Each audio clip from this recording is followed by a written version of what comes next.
Hello, everybody. Harry from GMAT Ninja here, and welcome to episode 13 in our comprehensive sentence correction series for the GMAT and the executive assessment. In this episode, we're going to be talking to you about countable and uncountable nouns. To put it simply, the GMAT's going to test whether you can tell a noun is countable or uncountable. Countable nouns are things that can be counted. If you think about it, apples, bananas, I can say one apple, two apple, three apples. Whereas uncountable nouns are things that can't be counted, like air or water or orange juice or oatmeal. It doesn't make sense to say that I have one air, two airs. It's like we've got a continuous amount here. Now, before we go any further, it's really important to say that what we're doing here is a very simplified version of English grammar. We're aiming to make this process as simple and clear as possible while being technically correct enough to get us through on the GMAT. We could go into huge detail about everything that could happen, but that would make this the most boring video in the world. And every GMAT question, you'd be spending 5 minutes figuring things out. We've got to balance correctness here with trying to get you through a GMAT question quickly enough that you finish the verbal section. There are exceptions to what I'm going to show you today, and we'll talk about some of those a little bit later on. All right, but just to get into what happens when the GMAT is testing this issue, I'm going to give you a few very simple examples. They're going to use different words to refer to countable nouns and uncountable nouns, and there's three main sets of things you should look out for. We've got them written up behind me, and we'll just run through these before we get into some of the proper questions. All right, so the first one, and this is the one that most people seem to be aware of, is just this difference between less versus fewer here. Less is if the noun is uncountable, fewer if it's countable. And we've got a very basic example here for you. So I saw less dogs yesterday than the day before. That seems to make sense. And it's one of those things that if you're speaking to your friends, if you're being slightly sloppy, yeah, it's probably going to come off as okay.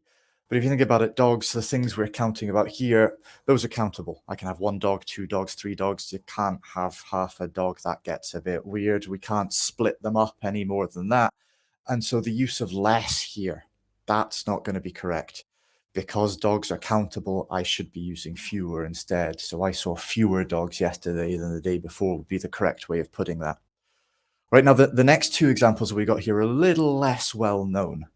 Next one is much versus many. Again, your left-hand side, much here, that's your uncountable version. Many here is countable. And so another really simple example here, if there were much dogs at the beach yesterday, again, dogs are still countable. Much, the word that we've got here, that deals with uncountable things. I had much more orange juice than you. I saw much more water at the beach. Whereas this time I've got dogs. Dogs are countable, and so we should be using many instead. There were many dogs at the beach yesterday would be the correct way of writing that one.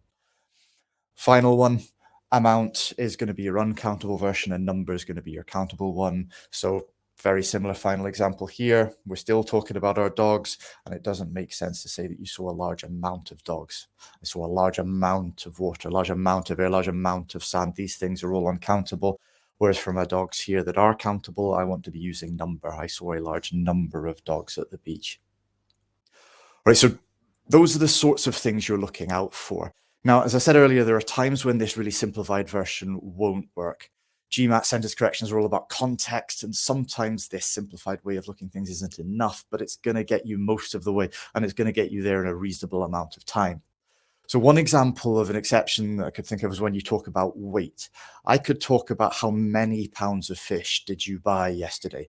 That implies that the pounds of fish are going to be countable, but I can also say that I can buy less than 100 pounds of fish, which implies that pounds of fish are uncountable. You've got to go looking for the context here.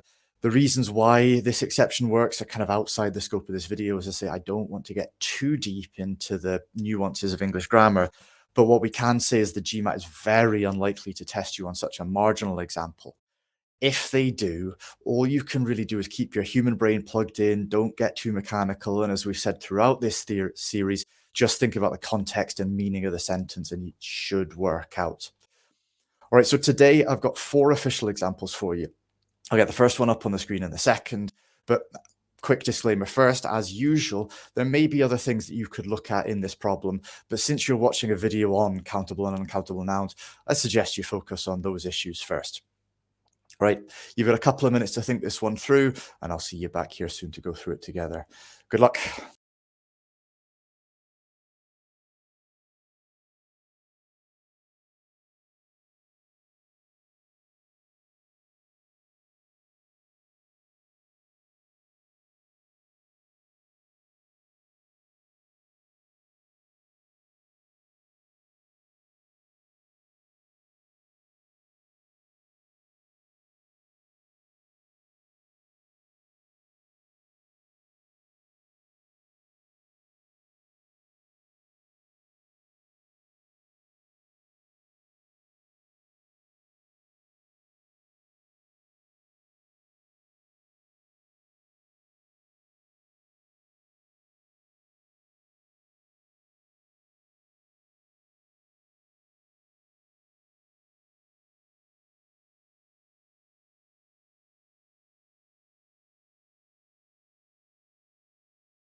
Okay, hopefully that's enough time to take a look at this one. If you need any more time, now's your chance to pause the video before I take it away so that we can solve this one together.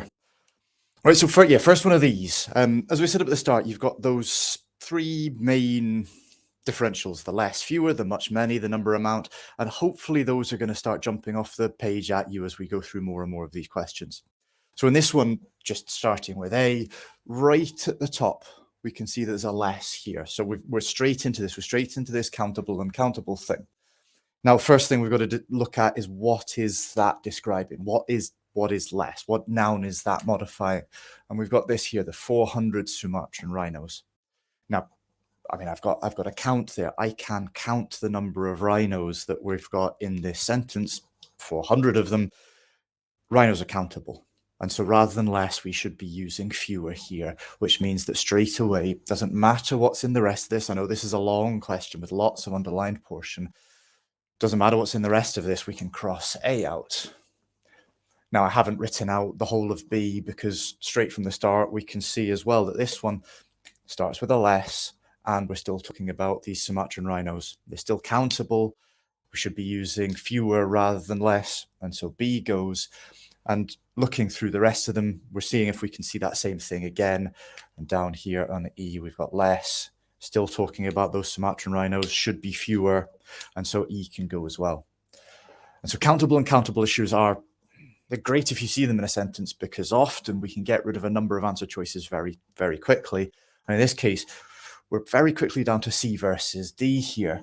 In both of these, we can see that we're using the word fewer to describe the rhinos, which is fewer there, which is the correct way of doing things. So in terms of the countable and uncountable setup, C and D are correct here. Now, to decide between them, let's take a look at each of these. Both of them start with this opening modifier, occupying a small fraction of the species form a range. We get a comma, and now we're hoping to see something that could occupy a small fraction of the species form a range. In D, we get fewer than 400 Sumatran rhinos. Now, that would be the noun that this opening modifier would modify. So the rhinos are occupying a small fraction of the species form a range. That seems like it makes sense. Whereas in C, the Malay Peninsula, I suppose you could also say, and the islands of Sumatra and Borneo, those are the things that come after this opening modifier. The Malay Peninsula and the islands of Sumatra and Borneo are not occupying a small fraction of the species form a range. So C we can get rid of because of the issue with that opening modifier. It doesn't make sense to say the Malay Peninsula is occupying a small fraction of the species form a range, whereas it does make sense to say the rhinos are, which means D is going to be our answer to this question. We crossed out A, B, and E on the countable and uncountable issue, and crossed out C because of the modifier problem. All right, so as I said earlier, as you can see, these countable and uncountable issues can mean that you can get through these questions quite quickly. We can cross out a lot of answer choices with one thing, if we can spot it very quickly. We're going to try the same thing here. I'm going to get the next question up on the board, slightly different problem. We'll give you a couple of minutes to take a look at this one, and I'll see you back here soon.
Okay, now's a chance to pause the video if you need a little more time to work on this one, but I'm going to take it away so that we can get to an answer together. All right, so this is another question where there are other things to look at other than just the countable and countable thing, and we're going to get to some of those in a second. But because of what video we're doing, because this is the countable and countable video, I'm going to look at those things first.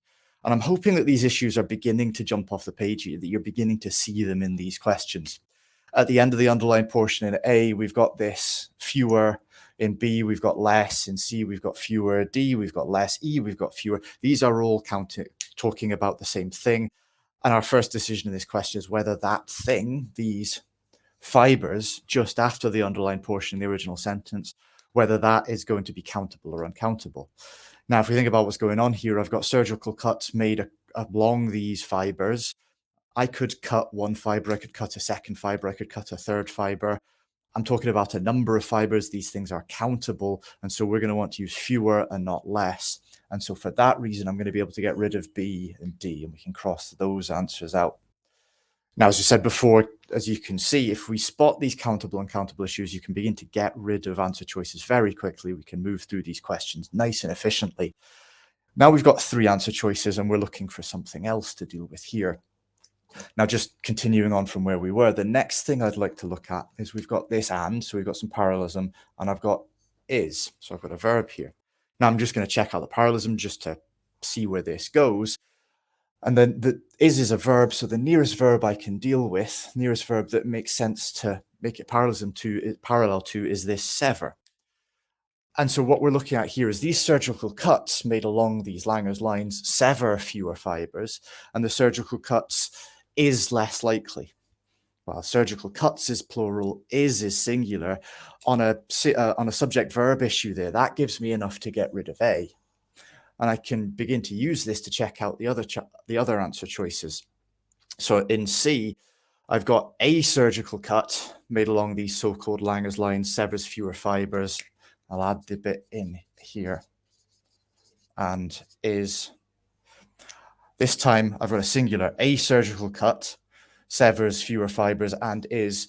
My parallelism works, subject-verb issues work. C's looking pretty good for now. And I'll just add the end of that sentence into E so that we can see how this works.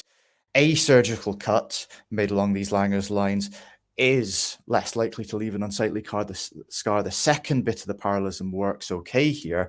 But now, if we look a little earlier, this sever, that's a plural verb. A surgical cut severs fewer fibres, not a surgical cut sever fewer fibres. I've got a singular noun with a plural verb here. So on a subject-verb issue, I can get rid of E, which leaves us with C as our answer here. So this question, countable and uncountable, got rid of B and D, and subject-verb issues got rid of A and D, leaving us with C. All right, so we've got 2 examples left. I'm going to slowly begin to increase the difficulty level here. You're still looking for countable and uncountable things first, so hopefully these begin to jump off the page at you. You can spot them or begin to spot them a little more easily. I'll get the next question up now. You've got a couple of minutes. I'll see you back here soon.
Okay, I hope that's been enough time to take a look at this question. I'm going to pull it away now so that we can get to the answer together on the board here. All right, so I set up at the start of the video that less versus fewer, that's the countable, uncountable issue that most people are aware of. Most people are very comfortable with that one, but there are some other ones, and the much versus many one is one that's a little less obvious. It's a little less well known, and that's what we're dealing with here. In A, we start talking about as much as 20% more hours, whereas in B, we've got many. In C, we do have a much, even though it's a little bit more hidden. In D, we've got as much as 20% more hours, and in E, we've got as many as 20% more hours. And so, again, like we've done with the previous two questions, we're beginning to ask, well, what are we talking about here? What is it that is much or many, and what noun are those words describing? And in this case, we get to this point, 20% more hours per month. Okay. And really the noun, the thing we are describing, even though there's this 20% more, the thing that we're dealing with are hours. And now time's one of those things that begins to get funny. We begin to get close to those exceptions. If you think about time's a very continuous thing. If I was just talking about an amount of time, I used less time than you, I used more time than you, then we're talking about something uncountable. But when we're talking about hours, I can count hours. There's 24 in a day, 168 in a week. So I can do a greater number of hours work than you, say, as an example. When we're talking about hours, we're talking about something countable, because hours are a very discrete thing. I have a number of hours. And so in this case, we're going to want to use many. We're not going to want to use much. And that means that we can get rid of some of these answer choices very quickly here. A uses as much as 20% more hours. As we just said, we should be using many. So A goes. C, even though this much is kind of hidden away, it's not very close to the hours in the question, and it's written in a slightly different format. As much as 20% is still describing the hours. As we've just said, we should be using many here. So C goes. And D does the very similar thing to A, as much as 20% more hours. And so D can go there. So I said, that's where you begin to talk about context and what really specifically is this thing talking about. As I said, time, if you're talking about time in general, that's going to be uncountable because it's very continuous. I can't really subdivide that, or I can't count time. It's just an ongoing thing. Whereas hours, that's discrete. I can talk about a number of hours. I can count the hours, 1 hour, 2 hours, 3 hours. And so when we're talking about hours, not time in general, then it becomes countable. And that's where you've got to, as we say, keep your human brain on, really think about the context of the sentence and what is this noun that we're discussing. All right, so countable and countable issues get us down to B versus E relatively quickly, if you can see that thing. Then the next bit we begin to get into is a comparison issue. So we've got this as many as in both of them. That bit's fine. But then the next bit in B, as many as 20% more hours per month as pilots. Whereas in E, as many as 20% more hours per month than pilots. Now, various ways of do this. As we can see, you can have as many as, that's okay. But it doesn't make much sense to say more hours as pilots. I would say I do more hours than pilots. So on a comparison issue, in the way of building this comparison, we can cross B out, and our final answer in this question is going to be E. All right, so this was a slightly different comparison issue. We're dealing with many versus much, whereas previously we've been dealing with less versus fewer. And as you can see in this question, it's all about context. Think about what the noun is and whether that's countable or uncountable. I've got one more for you. We're going to get into slight exceptions here. This is not straight. This is not as simple as those three different examples we gave you at the beginning. You're going to have to think about this one a little bit. I'll give you a couple of minutes and we'll see you back here for the final question very soon.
Okay, for the final time today, if you need a little more time to work on this question, now's your chance to pause the video before I take it away so that we can take a look at it together.